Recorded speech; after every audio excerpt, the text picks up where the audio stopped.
Anda kembali bersama kami, Mas Topan. Tadi kita terhenti mengenai sumber informasi yang tidak bisa dibeli. Tapi bagaimana kita mau tahu bahwa ini sumber informasi yang benar atau tidak? Karena sementara di media sosial atau di Facebook begitu banyak informasi yang banyak diberikan atau disampaikan oleh masyarakat. Ya, informasi kan biasanya kalau di media sosial itu mereka lebih suka men-share dari sumber-sumber resmi. Jadi sebenarnya media sosial itu akhirnya ya ngomongin apa yang ada di TV, ada di radio, ada di koran, dan lain, ada di portal dan lain-lain. Itu yang jadikan patokan. Bahwa kemudian ada sumber-sumber lain itu biasanya di-share tapi jarang dapat respon. Yang publik akhirnya tahu bahwa paling enak merespon adalah dari sumber-sumber resmi. Nah, pertanyaan adalah apa sumber resmi itu kemudian main, gitu kan? Karena pernah kejadian contoh adalah antara tiba-tiba mengeluarkan berita mengenai Palestina mendoakan Prabowo Jokowi gitu kan. Ternyata kemudian ditolak dibantah sama antara bahwa berita itu ada ya tapi mungkin kesusupan gitu kan. Oh, jadi itu satu ya kan. Kedua TV sebaliknya itu dari pihak lain itu TV One tiba-tiba memunculkan polling dari punyanya Amerika tapi dipakai untuk Prabowo kan gitu pasti gini. Tapi tetap aja akhirnya publik melihatnya pokoknya paling benar adalah sumber resmi. Bahwa kemudian si pemilik sumber berita itu main mata, kita nggak pernah tahu gitu. Kita tahu aja belakangan. Berarti netizen tidak bisa disalahkan di sini ya, karena sumber informasi awalnya yang memang harus diperhatikan betul ini benar justru, atau ya, tidak. Itu makanya sekarang saya selalu menyarankan kepada pengguna media sosial itu, kamu kalau mau share konten-konten di media sosial itu mikir dulu. Ya, informasi itu meskipun datanya dari media konvensional yang kita anggap jurnalistiknya bagus, teruji, itu jangan langsung ditelan, dikunyah dulu. Jangan-jangan kamu salah tafsir gitu kan? Karena kebanyakan di pengguna media sosial itu baca judulnya, nggak klik linknya. Iya. Padahal seringkali adalah judul sama isi itu kadang-kadang beda gitu. Nah, ini juga yang mungkin kalau kita lihat Mas Lukman di Facebook Mbak Ai, ini kan perbincangan yang banyak sekali yang dibincangkan di Facebook ini juga bisa dibilang bahwa mereka mewakili bahwa masyarakat juga ingin tahu tentang masyarakat, tentang info-info itu, atau yang memang dipikirkan saya tuh ingin tahu ini loh, tapi akhirnya mereka cari ke situ atau mereka sebar di situ seperti apa sebenarnya?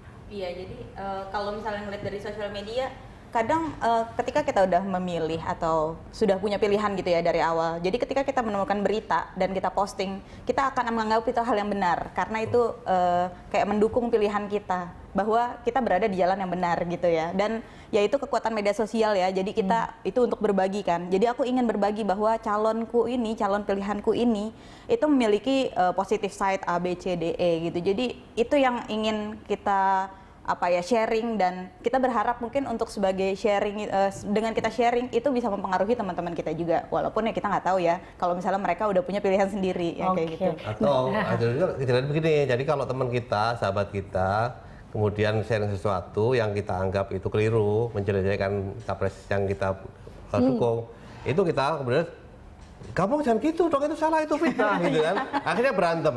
Itu banyak yang terjadi akhir-akhir ini, akhirnya perselisihan antara teman maupun antara keluarga. Tapi itu menarik, maksud ini sebenarnya aku sudah melakukan juga riset kecil-kecilan ya. Kalau orang sudah punya pendapat milih Prabowo, satunya milih Jokowi, ini berantem kayak apapun nggak akan berubah pendapatnya. Gitu. Jadi di media sosial itu sekarang terbagi ada tiga kelompok. Satu kelompok yang memang sudah tegas-tegas milih Prabowo, satu kelompok yang tegas-tegas milih Jokowi, satu lagi yang nggak tahu milih siapa. Nah, kalau pertempuran antara ini itu tidak akan mengubah pilihan mereka, nggak akan pindah ke lain hati, nggak akan. Tapi kan masalahnya tapi kan didengar sama yang yang mereka masih berpikir dia akan melihat tuh temanku kemana nih, yang rasional mana. Nah, biasanya yang sini adalah memilih. Ini kan berarti info-info ini, jadi yang harus tahu kalau kita di Twitter biasanya kita tahu nih, ini adalah asli punyanya si kita tahu misalnya akunnya Prabowo atau akunnya Jokowi. Nah, kalau di Facebook bagaimana kita mau tahu ini akun yang benar dari kan kalau Facebook kan justru lebih benar karena dasarnya pertemanan. Dari pertemanan, tapi kan banyak yang kita lihat, saya aja bisa dibuat orang menjadi dua atau siapa. Oh iya, tapi kan tetap aja kita akan berteman sama yang kita kenal kan. Sama gitu. Meskipun akunmu banyak gitu ya. Tapi akhirnya pengen berteman sama kamu kan teman kamu beneran. Berarti yang bisa tahu dari orang-orang yang dekat itu saja untuk mengetahui hal itu begitu. Lagi pula Facebook itu kan sekarang makin hari makin pinter. Dia kalau ada akun-akun yang duplikasi gitu sama dia ditutup. Oke. Beda sama Twitter. Nah ini kan berbeda dengan Twitter. Kalau saya kembali lagi ke Mbak Ai. Mbak Ai ini kan jadi kita balik lagi Mas Lukman dan Mbak Ai. Tadi ada kalau kita lihat di Prabowo atau Jokowi mungkin unggul di bagian perbincangan. Tapi yang Prabowo pun unggul di bagian kita bilang adalah mention like ya. Like di sini Fanpage. Ya, Fanpage. Di sini Prabowo lebih unggul dibandingin dengan Jokowi. Ini Ya, kenapa? betul. Kalau ngelihat dari fanpage-nya gitu ya. Apa karena followernya lebih banyak atau seperti apa? Enggak juga sih. Jadi yang paling pertama kalau misalnya kita mau melihat apakah fanpage itu resmi punya si calon atau tidak, itu kita ngelihat biasanya ada verified-nya. Verified itu kayak semacam checklist gitu ya di sebelah namanya yang pertama. Yang kedua itu kita bisa ngelihat kalau dari Prabowo dilihat di Facebook ini dia terpusat ada di satu fanpage tertentu, sementara di Jokowi ini selain dia mungkin punya fanpage yang dia angkat, mungkin dia jadi sumber utama informasi dia, itu banyak fanpage dukungan yang dibikin oleh fansnya sendiri. Jadi mereka mungkin komunitas yang memang sudah setuju gitu, dan itu jumlah fanpage dukungan untuk Jokowi itu lebih banyak dibandingin Prabowo, makanya mungkin Prabowo jadinya terpusat gitu ya di satu fanpage itu. Lagipula Prabowo itu kan udah mulai sejak pemilu yang lalu. Pemilu sebelumnya itu sudah punya fanpage. Berarti kalah strat dong Jokowi ya? Kalah jauh saatnya. Oke, baik, Jokowi itu baru sebulan. Kita akan lanjutkan Mas Lukman dan Mbak Ayu masih dengan topik ini. Pemirsa, tetaplah bersama kami.